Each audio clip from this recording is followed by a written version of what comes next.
Break के बाद स्वागत है। आप देख रहे हैं मिड प्राइम। और कर्नाटक में वाल्मीकि कॉरपोरेशन घोटाले को लेकर सियासी घमासान तेज हो गया है।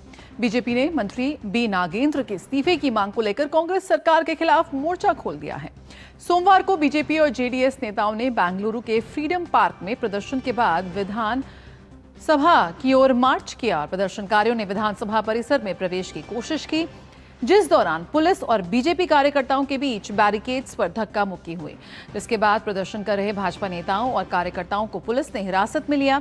विरोध प्रदर्शन का नेतृत्व राज्य बीजेपी अध्यक्ष बी.वाई. विजेंद्र और विधानसभा में विपक्ष के नेता आर. अशोक ने किया। अशोक के आह्वान पर बीजेपी ने जेडीएस के साथ मिलकर विधानसभा के घेराव का ऐलान किया था। विपक्ष का आरोप है कि वाल्मीकि कॉरपोरेशन के करोड़ों रुपए की हेराफेरी के मामले में कर्नाटक सरकार जवाबदेही से बच रही है। आर. अशोक ने आरोप लगाया कि कॉरपोरेशन के 187 करोड़ रुपए के तौर पर कर्नाटक और तेलंगाना में कांग्रेस के चुनावी प्रचार के लिए डाइवर्ट किए गए। उनका दावा है कि इस संबंध में दस्तावेज भी सामने रखे गए। अशोक ने सवाल उठाया कि अगर आरोपों में कोई सच्चाई नहीं है तो कांग्रेस सरकार विपक्ष के प्रदर्शन का विरोध क्यों कर रही है। वहीं विधान परिषद में विपक्ष के नेता चलवाड़ी नारायण स्वामी ने भी बी नागेंद्र के इस्तीफे की मांग की। आपको बता दें कि वाल्मीकि कॉरपोरेशन से जुड़े कथित वित्तीय अनियमितताओं का मामला 2024 में सामने आया था। वाल्मीकि कॉरपोरेशन के अकाउंट्स सुपरिटेंडेंट पी चंद्रशेखर की आत्महत्या के बाद वित्तीय अनियमितताओं का खुलासा हुआ। जांच में निगम के बैंक खाते से करीब 89 करोड़ रुपए के अवैध हस्तांतरण का मामला सामने आया, जबकि बाद की जांच में फंड डाइवर्जन की रकम करीब 187 करोड़ रुपए बताई गई। उस समय अनुसूचित जनजाति कल्याण मंत्री रहे बी नागेंद्र ने जून 2024 में इस्तीफा दे दिया था, लेकिन 2 साल बाद अगस्त 2026 में उन्हें फिर कर्नाटक मंत्रिमंडल में शामिल कर लिया गया। अब विपक्ष इसी फैसले को लेकर सरकार पर हमलावर है।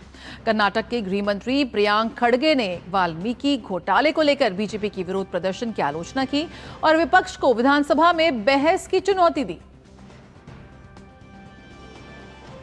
Only and only demand is Nagendra should resign, or the Chief Minister, Mr. D.K. Shivakumar, should sack him because he is not given clean sheet by any court of law. So he got the bail. Bail is not a license to get ministerial berth or to loot. It is not a license. तो 89 करोड़ का आंकड़ा अब 187 करोड़ पहुंच चुका है और ये आंकड़ा बढ़ भी सकता है। कहां तक जाएगा देखने वाली बात है। बेंगलुरु से ज्योति दफेदार इस वक्त हमारे साथ जुड़ रही है।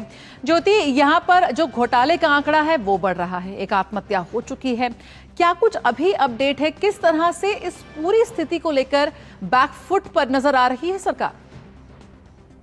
जया जी, ये जो घोटाला है मतलब वाल्मीकि स्कैम जो हुआ है, सो उस वक्त 187 करोड़ का ही है। उस वक्त की पूर्व मुख्यमंत्री जो सिद्धरामैया थे, उन्होंने फ्लोर ऑफ द हाउस में ही उन्होंने एग्री किए थे कि हाँ, यहाँ पे 79 करोड़ का कुछ घोटाला हुआ है। तो इसी मामले को लेकर जब ये एनलाइटन हुआ ये मामला, उस वक्त जो मंत्री थे बी नागेंद्र, उन्होंने इस्तीफा दे चुके थे। लेकिन 2024 में उन्होंने इस्तीफा दे चुके हैं। उसके बाद 2026 में उनको डी.के. शिवकुमार की नई सरकार में लिया गया। जब से उनको जो मंत्रिमंडल में लिया गया, उस दिन से लेकर आज तक भाजपा यही विरोध कर रहे हैं, एक कलंकित मंत्री जो है वो कैसे मंत्रिमंडल में रह सकते हैं। जब से यहाँ पे विधानसभा सत्र शुरू हुआ है, उस दिन से लेकर मतलब कम से कम 1 हफ्ता हुआ है विधानसभा सत्र शुरू होकर, उस दिन से आज तक भाजपा यही मांग कर रही है कि जब तक कलंकित मंत्री मंत्रिमंडल में रहेंगे, हम सत्र में भाग नहीं लेंगे। तो इसी विचार को आगे लेकर आज 3 ग्रुप ऐसे डिवाइड होकर, एक जो ग्रुप है फ्रीडम पार्क में, उन्होंने चलवादी नारायण स्वामी जी के नेतृत्व में फ्रीडम पार्क में वहां पे उन्होंने धरनी की। उसके साथ साथ बी.वाई. विजेंद्र के और आर. अशोक के नेतृत्व में विधानसभा में जो गांधी स्टैच्यू है उसके आगे वहीं पे उन्होंने भी धरनी की। तो वो लोग विधानसभा घेराव करने जा रहे थे, उसी वक्त पुलिस के साथ उनका हिक्का मुक्का हुआ और उनको हिरासत में भी ले चुके। तो ये घोटाला जो है ये है कि 187 करोड़ का एक घोटाला है। इसी मामले मतलब जो एक बैंक से 200 बैंक शेल कंपनी में ये ट्रांसफर हो चुका है। पर बहुत बड़ा गंभीर आरोप ये है कि कर्नाटका और तेलंगाना की इलेक्शंस में ये जो मतलब दलित लोगों की पैसा है, आप कैसे ऐसे हड़प ले सकते हैं, ऐसे घोटाला क्यों कैसे कर सकते हैं? तो एक तरफ नागेंद्र कहते हैं कि मैं दलित हूँ इसलिए विक्टिम कार्ड प्ले कर रहे हैं, बीजेपी इसलिए मुझे टारगेट कर रहे हैं, लेकिन भाजपा ये सरासत विरोध कर रहे हैं। ऐसा कुछ भी नहीं है। दलित मंत्री होकर दलित का पैसा लेना, आपके जगह पे अगर किसी और दलित मंत्री भी आए, हमारी कोई विरोध नहीं है। हमारी विरोध इसी बात का है कि अभी देखिए ईडी चार्जशीट में हो या सीबीआई की चार्जशीट में उनका नाम उल्लेख है, लेकिन एसआईटी हालांकि वो कर्नाटका स्टेट गवर्नमेंट के अंडर आता है, वो एसआईटी में इनका नाम उल्लेख नहीं है। अभी सीबीआई ने राज्यपाल जी को प्रोसिक्यूशन की अनुमति भी मांगे है। अगर राज्यपाल जी ने प्रोसिक्यूशन की अनुमति दे दी तो नागेंद्र को बहुत संकट होगा, क्योंकि उन्हें कोई चारा ही नहीं रहेगा, इस्तीफा देना ही पड़ेगा। एक तरफ भाजपा कहते हैं कि मतलब ऐसा बड़ा घोटाला हुआ है, जो दलितों का रुपए है, आप कैसे एक बैंक से दूसरे बैंक ट्रांसफर कर सकते हैं? जो अधिकारी थे चंद्रशेखर, उनके आत्महत्या से ये मामला बाहर आया। बिल्कुल, तो ऐसे में ज्योति सबूत तो सामने है, क्योंकि जब प्रोसिक्यूशन की इजाजत मांगे जा रही है, यानी इसका मतलब ये है कि एक पुख्ता तथ्य और पुख्ता सबूतों के आधार पर सीबीआई ने प्रोसिक्यूशन की अनुमति मांगी है। ऐसे में विक्टिम कार्ड खेलने का क्या फायदा? आपको इस्तीफा तो देना ही होगा ना। ऑब्वियसली जैसे सीबीआई की जो सेकेंड चार्जशीट में नागेंद्र की नाम है, और जो बहुत प्रमुख साक्ष्य ये है कि जो चंद्रशेखर जो अधिकारी सुसाइड कमिट कर चुके हैं, उनके जो लेटर में उन्होंने लिखा है कि मंत्री के मौखिक आदेश पे हमने ये पैसा ट्रांसफर किए हैं, तो कहीं ना कहीं उन पे दबाव था। और जो फाइनेंस डिपार्टमेंट उस वक्त मुख्यमंत्री जो पूर्व मुख्यमंत्री सिद्धरामैया थे उनके अंडर आता था, तो ये सब अगर ऐसे पैसे ट्रांसफर होता है तो मुख्यमंत्री की उनके भी कंसिडरेशन में आया होगा, क्योंकि फाइनेंस डिपार्टमेंट के अनुमति के बगैर ऐसा ट्रांसफर नहीं होता है। अगर सीबीआई ने प्रोसिक्यूशन की मांग कर रहे हैं राज्यपाल जी से, वक्त सबूत तो है, क्योंकि जो 200 बैंक अकाउंट होगा या ये पैसा जो कर्नाटका और तेलंगाना की इलेक्शन में खर्च हुआ है, ऐसे भाजपा के गंभीर आरोप है।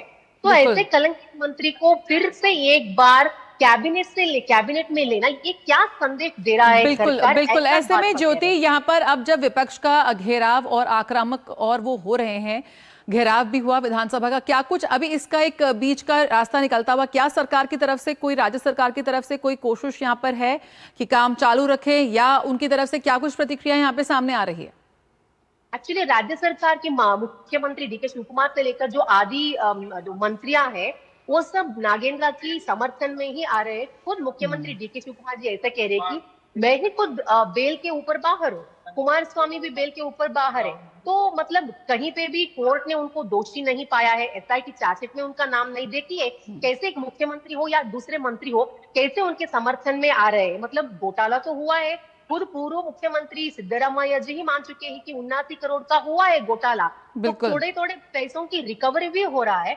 तो ऐसे में गृह सचिव प्रियांक खड़गे हो, खुद मुख्यमंत्री ऐसे संदेश दे रहे हैं। मतलब अगर बेल में कोई भी बाहर रहते हैं तो आप कुछ भी दे सकते हैं क्या? उन्हें मंत्री पद दे सकते हैं, उन्हें रेस्पॉन्सिबल पोजीशन दे सकते हैं, और उसके साथ साथ इन्होंने एडिशनल डिपार्टमेंट भी देख चुके हैं। मतलब ये जो अभी एक मिनिस्ट्री के साथ साथ इतने सब प्रोटेस्ट हो रहा है, उनके खिलाफ इतनी मांग हो रही है, उनका ड्रॉप करने की मांग हो रही है, फिर भी सरकार उन्हें एडिशनल डिपार्टमेंट दे चुके हैं।